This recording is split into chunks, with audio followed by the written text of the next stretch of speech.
Greetings, everyone. This is Rock and Roll Spot Convention with the Weekly Comic Book Roundup. We made it halfway through last night, so let's kick things off. Finishing off this week's Marvel books with our last couple. First, we've got Storm #5. So the Storm miniseries. Storm had basically said, kind of left the X-Men. This is over the course of like a week or so, but it is after the point. It's during the time period wherein after Dark Phoenix saga, where Cyclops had also left, and Storm was the leader of the team, and both Kitty Pryde and Rogue had joined as well. But Storm met a guy named Travis, who was an entrepreneur working on something called Neotech that could, ideally speaking, remove toxins from the air. And turns out that Mystique was manipulating him, hopefully with the intention of getting rich, stealing the money from him. But as we learned in the last issue, Mystique was utilizing Travis to remove Storm from the X-Men, as Mystique at the time led the Brotherhood, and that would in her eyes make the X-Men easier to defeat.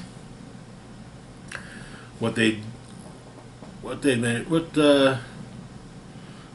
and Mystique managed to do was basically think that make Storm think that her connection to nature was off, and Travis also had a shadow side referred to as Blowback, who had powers similar to Storm. But it was discovered that was also Travis, and Storm was seemingly planning to leave to travel with Travis. But upon discovering that Travis and Blowback were one and the same, fight broke out between the two. This is where the issue begins. Back at the X-Mansion, Rogue is talking with Xavier about what she saw when she touched Blowback.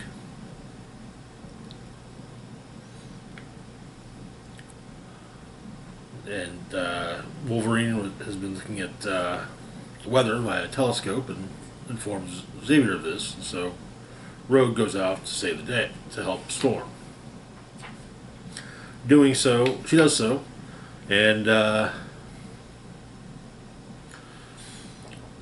Blowback reverts back to Travis.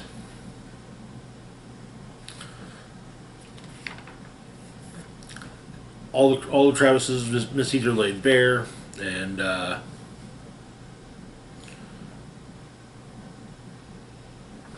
Storm makes it clear she's done. Yeah, she's done with him. But Blowback is wanting to rip open a portal back to his world. Turns out that as Grift, Travis has been something of an intergalactic outlaw, con man named Grift. But Storm and Blowback work together to open a portal, and then Blowback is pushed through before the portal is closed. Rogue reunites with the rest of the X-Men. Xavier has been holding onto her crown.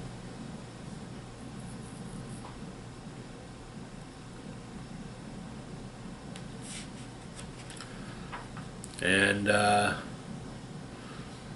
the rest of the X-Men return to the mansion of the Blackbird, Storm heads off on her own power, and that is where this series ends. It was an okay series. I mentioned I do my enjoyment of these minis set in past eras of, or during past runs of older comics,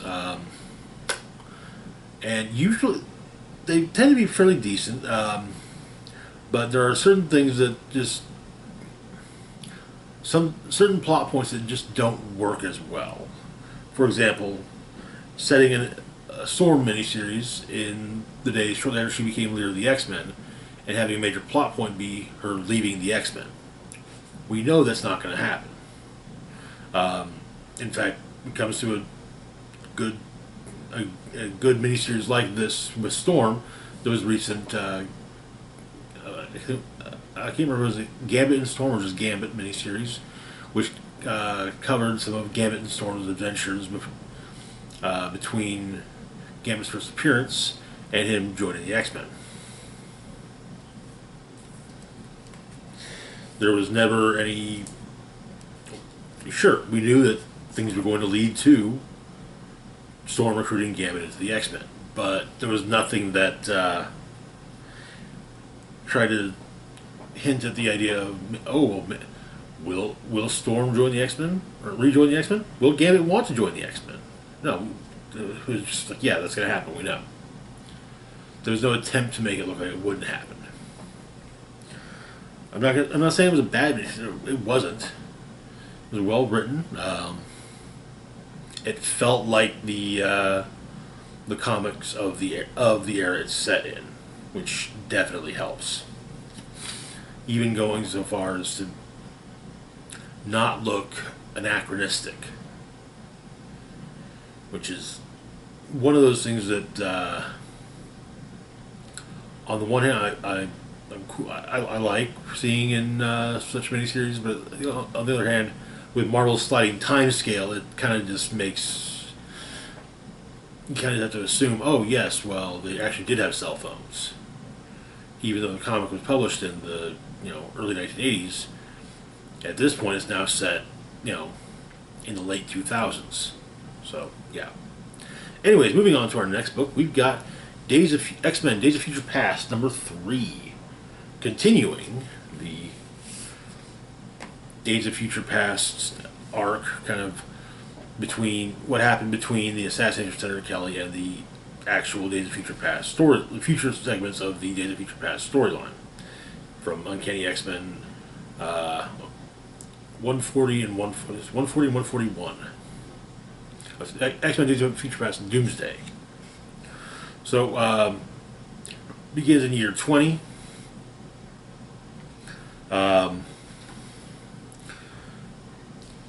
Kitty's in labor with Beast and Forge helping to deliver her children, her twins that we saw earlier in the series.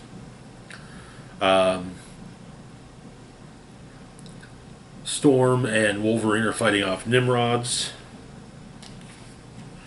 They make it to their base shortly after the twins are delivered. The X-Men get the twins out of there. Storm is hit with a sonic blast, and Powerhouse stops momentarily when Rachel shows up, the Hound. Beast and Forge try to hold off the Sentinels as well. Beast is killed, though Forge is captured. As Forge's gifts are of use to the Sentinels. And we get a similar version to the Wanted poster that's become kind of the iconic image of Days of Future Past, showing Storm, Forge, Powerhouse, and Rachel Summers all apprehended, and Nightcrawler, Iceman, Beast, Phoenix, and Professor X all slain. Cyclops, Colossus, Angel, Sprite, Magneto, Wolverine, and Banshee are also at large. Jump into the year 22 and see Rachel encounter what remains of the Fantastic Four. Reed, Sue, and Ben Reed is rocking an eye patch. Took it, you know. Sometimes you gotta take fashion tips from Nick Fury. There's really only one good one he has to offer, which is wear an eye patch. Reed can rock the eye patch, apparently. But Rachel takes on the FF, first killing Ben, then Reed. And before she can escape, Sue is impaled by Ahab. 4 years later, Kitty was working on a plan to stop Rachel. While facing off against her, she's interrupted by the appearance of Bishop, who informs Kitty that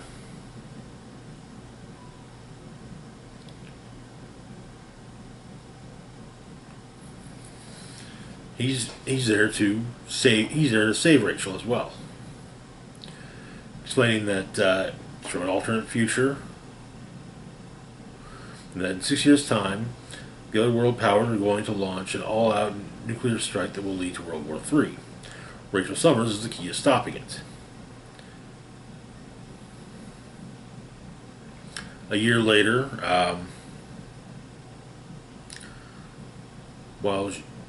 apparently she had been taken from Ahab and seemingly deprogrammed, but one of the Nimrod states that Ahab should have complete neural control over the Hound. But he doesn't have control over her at all, and Rachel destroys the Sentinels and causes Ahab's death, though she's stopped by a Sentinel that has apparently web shooters. After the death of Colossus and Strike's twins,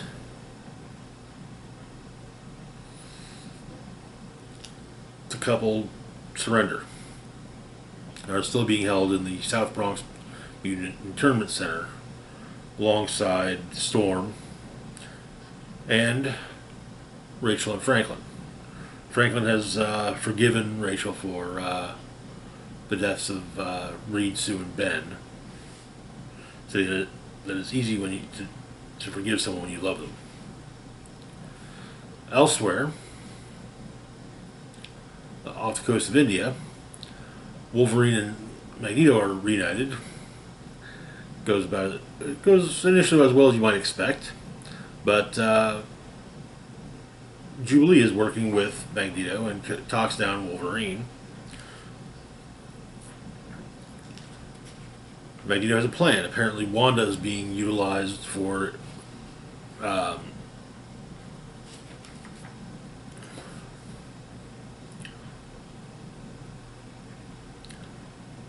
weaponize the planet itself, causing environmental calamity, and empowering the weapon, powering the weapon in general, is Wanda Maximoff. Logan and Magneto save Wanda. As the Hoover Dam collapses, though, Magneto is impaled, but seeming low around the spot of his waist, which tracks with the fact that in Days of Future Past, Magneto is paralyzed. But that is where the issue ends. This book, something kind of like we're getting. I appreciate showing that it's not all bad. I also appreciate having Bishop show up, and because with the basic concept that Bishop has done a lot of time travel to various alternate futures, both before his whole attempting to kill Hope and during all that. So he is aware of the Days of Future Past future. Anyways, moving on to our next book, and beginning with our DC books, we've got Batman the Brave and the Bold, number 5. So, first off, we return to the Tom King and Mitch Gerard's Batman the Winning Card story. The Year 1 story featuring Batman and the Joker. Where we left off, Batman had nearly apprehended the Joker, but ended up being badly injured in his attempt to do so, allowing Joker to escape. So throughout the story is knick-knack paddywhack is said, but apparently Joker's just randomly killing people now. Bruce Wayne is still recovering from his injuries, not to mention kind of on the sick side, and Alfred is forbidding him from going out as Batman.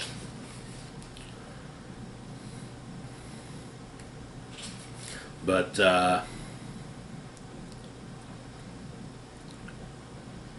Batman meets with Joker at GCPD headquarters, gets some information on what's going on, and while explaining the whole thing, though, he collapses as he's still not feeling better. Batmobile pulls up. Alfred instructs Gordon to put Batman in the Batmobile. But while at home, while at the Batcave, Batman works on figuring out the pattern. Meanwhile, but also works on learning how to take hits, namely from Alfred.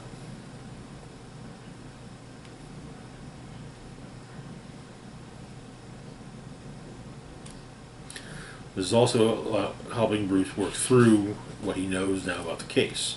A judge has been targeted. Joker's back to targeting people. The chief doesn't want Gordon or Batman anywhere near it.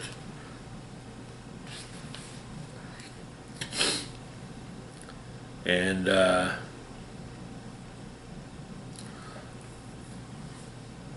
Joker seemingly kills the chief, taking his appearance, and then with the at Judge Drake's residence, they're playing a game.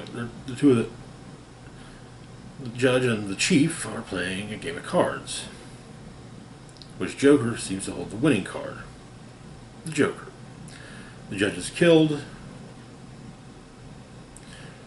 The Joker, still impersonating the chief, leaves the scene, wiping off the makeup as Batman is in pursuit. Next, we have the continuation of No More Kings.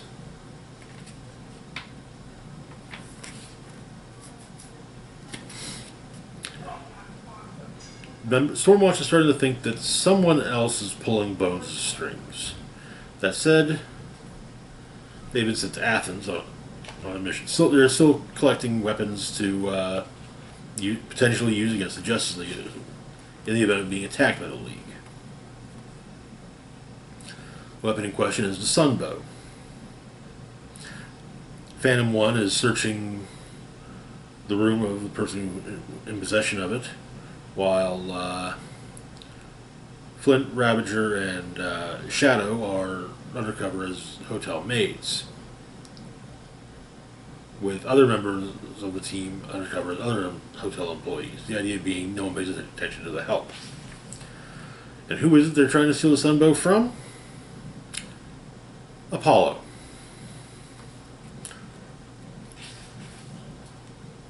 Who tosses Phantom 1 out the window of his hotel room.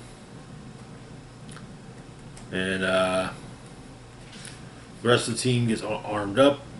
The Sunbow is fired, and one of his arrows hits Peacekeeper 01.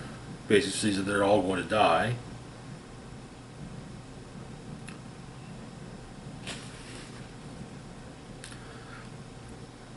He continues firing off arrows, including hitting Ravager with one, which interacts with her precog abilities. and he's allowed to. But she sees where he got the sunbow from, what the plan is. He went to a Norse god, promising a position of power in his kingdom, the kingdom he hopes to have. So, this Norse god built a weapon capable of killing gods. Apollo was going to kill Zeus, blame it on the Norse gods. That way he could ascend and lead the Olympians against the Norse.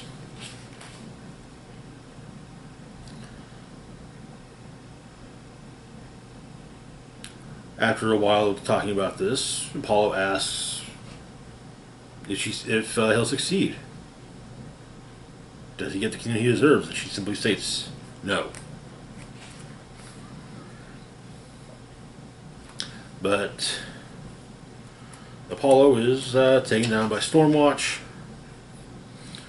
Core absorbing the energy of his energies, saying he survived Chernobyl.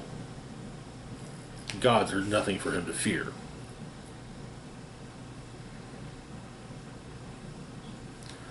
But back at Skywatch, they've got their weapons, and once again, the question arises, who's really in charge?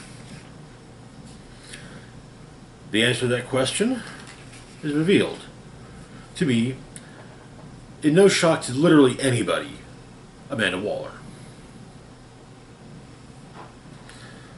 Next up, we've got the second chapter of Harcourt's Second Life. Amelia Harcourt has been brought back from the dead at the behest of Amanda Waller, and sent to kill people with superpowers, starting with the person who killed her. And so she's infiltrated an underworld hangout to do just that. See if she manages to get Crazy Quilt, of course of things. She's looking for someone specific, Weapons Master. Claiming Weapons Master killed her. Apparently, Weapons Master's goon for hire. He can pull insanely dangerous munitions from other dimensions at any time with just a thought. For a while, he was going to make it above rev.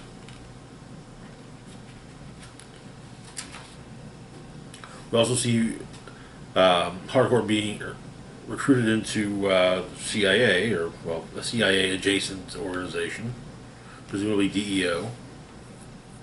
But she makes it to Weapons Master, goes after him. He swears up and down, and she realizes Weapons Master didn't kill her. Of course, it doesn't stop her from killing him, because she's still out to kill superheroes, superhumans, I should say. Which is where this chapter of the story ends. Finally, we have a black and white story, The Angel of Gotham, written by Ed Brisson, drawn by Jorge Fornes. Batman and Gordon are at a murder scene in Gotham. The victim is Rudy Barnett, a 24-year-old college student who tried to take a stand against Gotham City and her apathy towards the lives she chews through, only to find himself chewed up and spat out by those same machinations. But there's a group of people in Gotham, the Angels of Gotham. They often dress as angels and will go to the site of an unsolved murder and hold a sign saying, who it was that died there, and how, that there's no suspects in custody, nothing like that.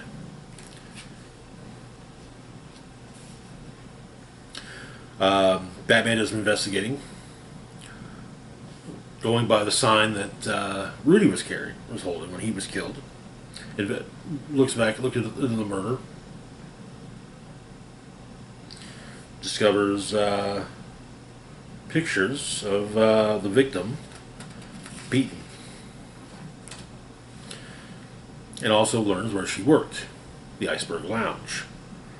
So Batman makes his way to the Iceberg's manager, Oswald Cobblepot, throws the pictures on his desk. Of course, Oswald wants to know where Batman got them. And accuses Penguin of killing the girl. He denies it, adding that, explaining that one of the bouncers got a little rough with it. He was aware of this. She talked to Oswald. Guy found out. Oswald says that he should have dealt with the bouncer sooner. Batman asks, of course, where the bouncer is, and Oswald simply says, gone. He's been dealt with. Of course, Batman knows exactly what Penguin means, but then Penguin adds, you have your ways, I have mine. Further investigation, though, reveals that a man by Lionel Vernon injured himself in the killing of Rudy. Blood is found on a dumpster. Apparently, he was high and saw Rudy just appearing as an angel and thought that the angel was coming for him, and well,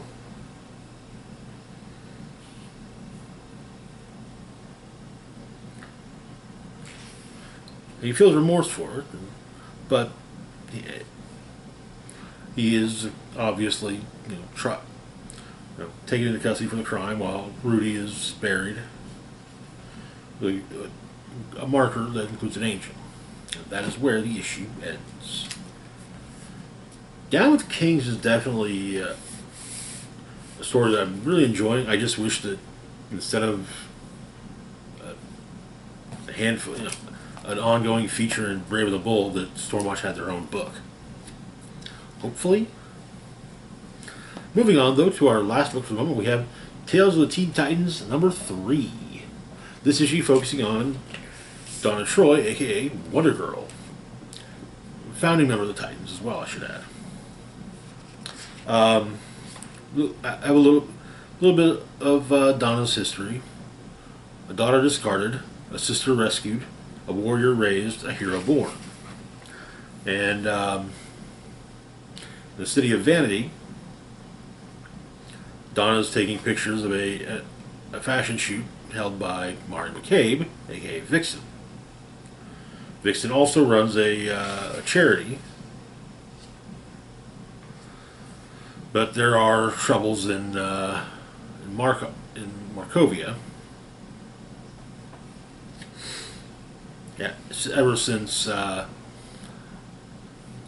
various troubles the country has gone through of late, such as Leviathan taking over, Leviathan being overthrown, and the fact that Markovia's king, Brian Markov, was murdered, Ra's al Ghul, and impersonated Slade Wilson to do so.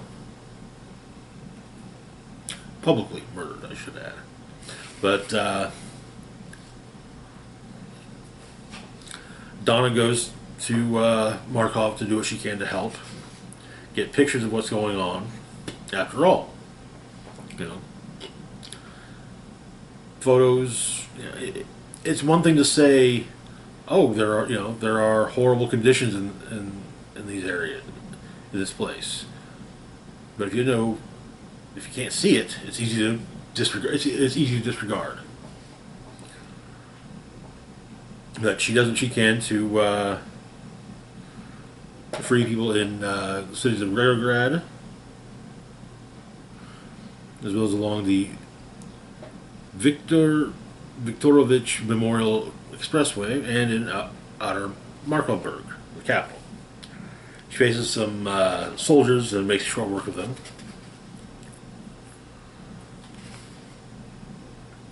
Calls for the Pegasus, frees more prisoners, who explain to her that the castle is filled with human shields. Prison labor, basically, as servants. So she fights, but she fights the new ruler of Markovia, the new Baron Bedlam. His father, previous Baron Bedlam, worked with the Third Reich, but apparently he's also had the Markov metagene drafted onto himself so that he can control the Earth around himself. This does make the fight between him and Donna's able to defeat him in part by getting him off the ground and tossing him into water. The people that were being held prisoners stood up against the guards and surprisingly survived. Baron Bedlam was taken to the Hague. A new constitutional monarchy has been installed, and for the moment, things seem to be going.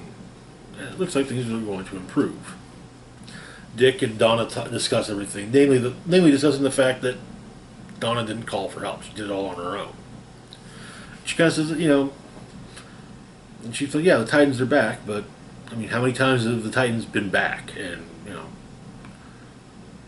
kind of like being used to doing things on her own, adding that, hey, with Dick, it's what if the Titans aren't there for him, the Bat family will be. He's always got, sometimes there's no one that. Sometimes it seems to Donna that there's no one she can, no one she can call upon to help.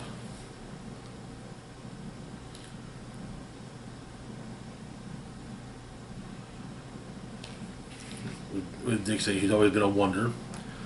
And days later in her apartment, she finds a letter from her potential father, who sent her previous letters multiple times before.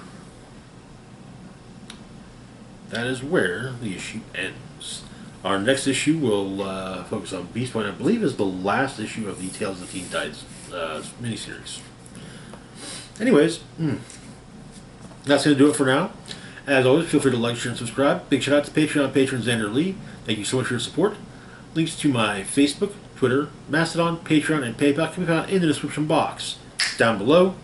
This is Rock and Roll Spock signing off saying, live long and rock hard.